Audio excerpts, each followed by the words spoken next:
بسم اللہ الرحمن الرحیم الحمد للہ الذی ہدانا لہذا وما كنا لنهتدي لولا ان هدانا اللہ لقد جاءت رسل ربنا بالحق الصلاة والسلام على اشرف الانبیاء والمرسلین حبیب الہ العالمین ابی القاسم محمد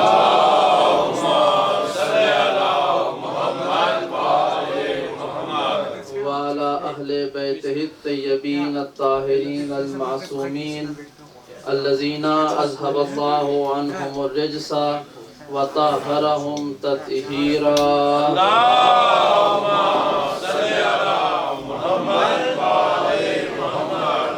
واللعنة الدائمة على أعدائهم أجمعين من يوم عداوتهم إلى قيام يوم الدين أما بعد فقد قال حق سبحانه وتعالى في محكم كتابه الأعلى بسم الله الرحمن الرحيم هو الذي أرسل رسوله بالهدى ودين الحق لِيُظْهِرَهُ عَلَى الدِّينِ كُلِّهِ وَلَوْ كَرِهَ الْمُشْرِكُونَ صلوات اللہم صلی علی محمد وآل محمد. جزاک اللہ ماشاءاللہ. سب سے پہلے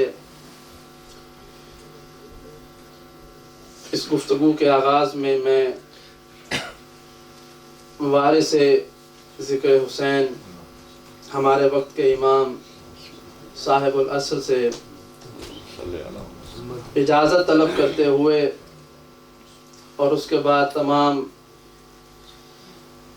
فرش عزا پر بیٹھے ہوئے حسینی ستاروں سے گفتگو کا آغاز کرتا ہوں اور میری یقیناً خوش نصیبی ہے کہ مجھ ایسے طالب علم کی گفتگو میں بزرگ علماء کرام تشریف فرما ہیں. میری یہ گفتگو بغرض طلب اصلاح میں آپ حضرات کے سامنے پیش کر رہا ہوں. دعا ہے پروردگار سے کہ وہ ہر پڑھنے والے اور ہر سننے والے کو اس کی نیتوں کا اجر عطا فرمائے. سب سے پہلے حمد ہے اس خالق اکبر کے لیے کہ جس نے اپنے لب کن فکانہ کی معمولی سی جنبش سے کائنات کو لباس وجود عطا کیا. اور درود و سلام ان ذوات مقدسہ پر کہ جنہوں نے اپنے مقدس خون سے شجر اسلام کی ایسی آبیاری کی کہ قیامت تک کے لیے پروردگار کا نام پروردگار کے بندوں میں لازمی ہو گیا.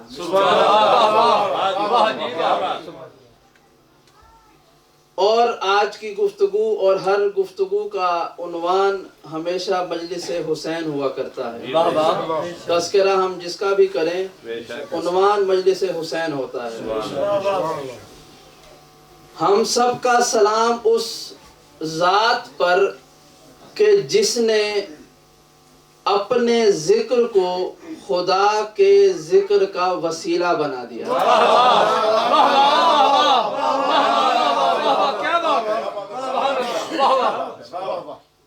ابھی جو لوگ یہاں پر مغرب کے وقت موجود تھے وہ جانتے ہیں اور جو بعد میں انہیں بتا دوں. عین مغرب کے وقت یہاں پر ہم نے جماعت کے ساتھ نماز پڑھی. یہاں پر جماعت کیوں ہوئی؟ یہ مسجد نہیں ہے، یہ ایک مومن کا گھر ہے. لیکن جماعت کیوں ہوئی؟ کیونکہ جماعت کے بعد مجلس ہونی تھی.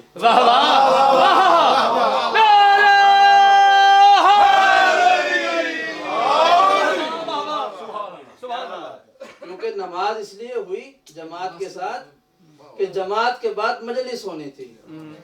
یعنی حسین اس ذات کا نام ہے کہ جس نے اپنا ذکر اس طرح برپا کیا کہ جس طرح نماز سے پہلے وضو ہوتا ہے اسی طرح مجلس سے پہلے نماز ہوتی ہے.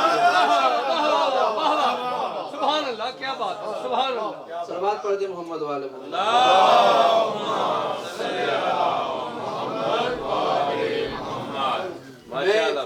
یقیناً بانیان کے حکم کے مطابق کچھ اور پڑھنے کی نیت سے آیا تھا، لیکن مجھ سے پہلے کمبر کیانی صاحب نے اور خرم صاحب نے، رنگ علی صاحب نے اور دیگر برادران نے اس مجلس کا موضوع تبدیل کر دیا ہے. تو لہٰذا میں چند گزارشات انہی کے ذیل میں بیان کرتے ہوئے اپنے موضوع پر آ جاؤں گا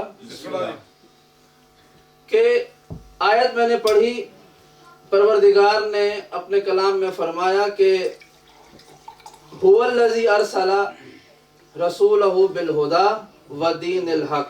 ماشاءاللہ. پروردگار نے اپنا تعارف کروایا ہے ایک جہت سے. اس آیت میں پوچھا گیا خدا کون ہے تو کہا هو الذی ارسل رسولہ بالہدی ودین الحق.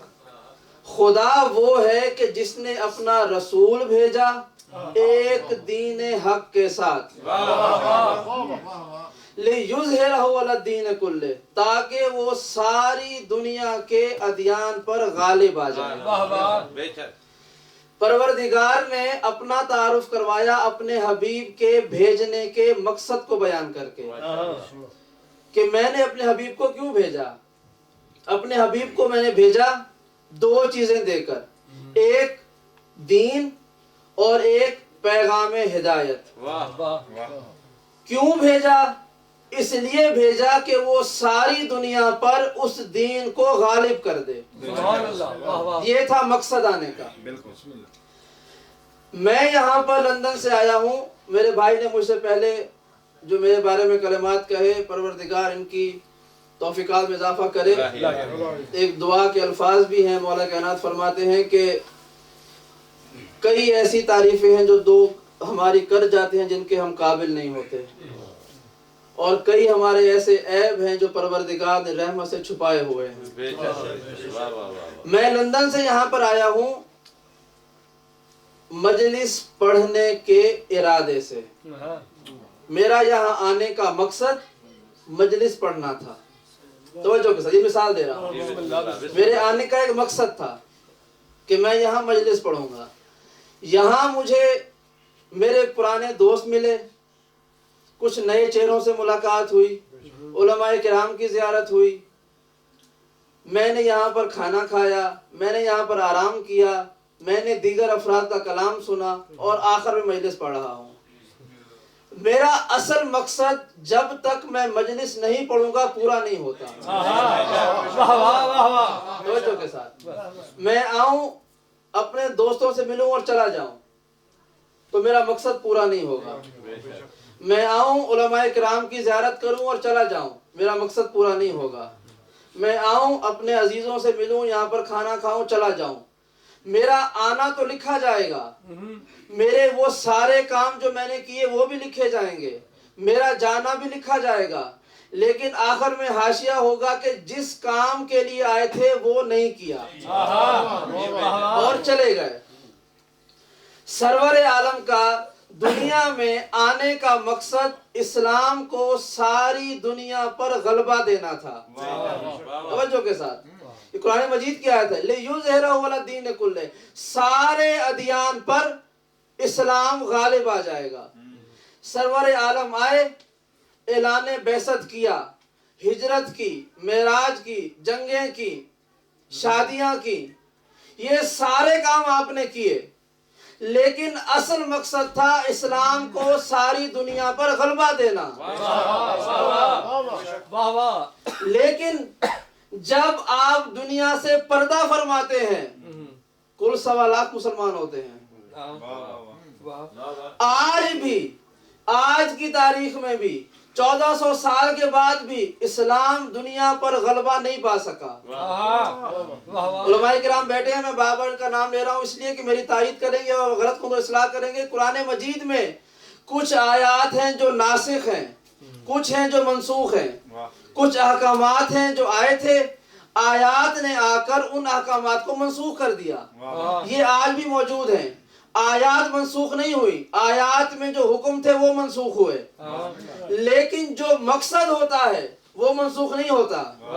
مقصد تھا مصطفیٰ دنیا میں آئیں گے، پروردگار کا دین غالب کریں گے، اس کے بعد جائیں گے، لیکن یہ جو مقصد ہے، کوئی آیت ایسی نہیں آئی جس نے کہا ہو کہ پروردگار نے مقصد تبدیل کر دیا یا مقصد منسوخ کر کے کوئی اور مقصد دے دیا۔ نہیں، یہ آیت بھی موجود ہے، مصطفیٰ آئے اور چلے بھی گئے لیکن دین نافذ نہیں ہو سکا، ساری دنیا پر اسلام غلبہ نہیں پا سکا۔ یہ آیت بھی موجود ہے، یہ حکم بھی موجود ہے۔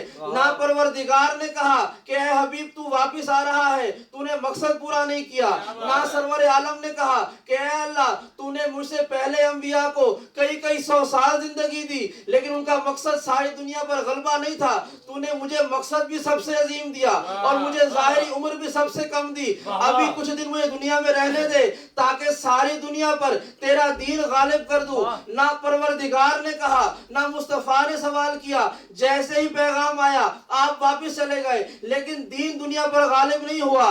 کسی نے یہ نہیں کہا کہ مصطفیٰ اپنے مقصد میں نعوذ باللہ ناکام ہوئے۔ اس کا مطلب کیا ہے کہ وہ مقصد بھی باقی تھا، وہ آیت بھی باقی ہے، سرور عالم کا وجود بھی باقی ہے۔ اس کا مطلب کیا ہے؟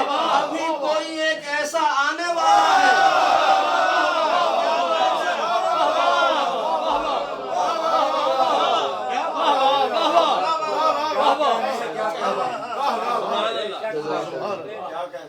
ابھی کوئی ایسا آنے والا ہے جو مصطفیٰ کے دین کو ساری دنیا پر غالب کرے گا۔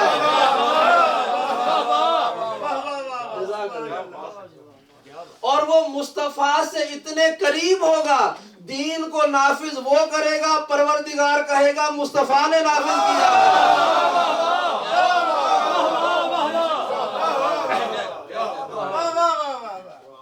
صلوات پڑھ دے محمد والا۔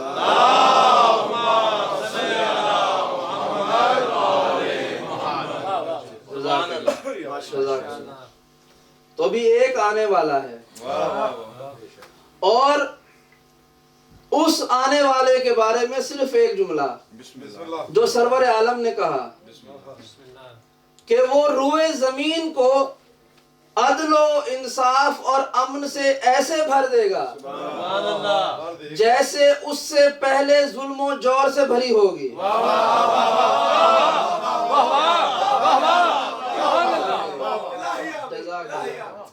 دیکھیے اس روایت کے لفظ ہیں کہ وہ زمین کو عدل سے بھر دے گا، عدل سے بھر دے گا، عدل سے بھر دے گا، جیسے ظلم سے بھری ہوگی، ظلم ختم کرے گا، عدل سے بھر دے گا، عدل سے بھر دے گا۔ دنیا والے یہ سوچتے رہ جائیں کہ عدل کیا ہے کہ جس سے آ کر وہ فاطمہ کا بیٹا اس زمین کو بھر دے گا، وہ عدل کیا چیز ہے؟ جب مولا کائنات کی محراب میں ضربت لگتی ہے تو کہا گیا ہے علی کو اس کے عدل کی وجہ سے شہید کیا گیا ہے۔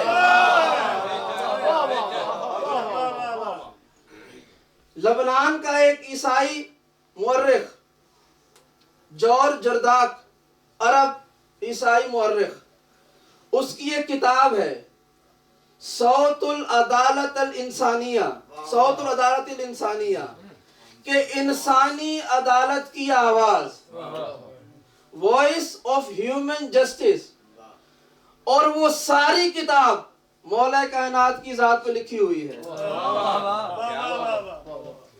اس نے کہا کہ اگر عدل کو انسانی لباس مل جائے تو علی ابن ابی طالب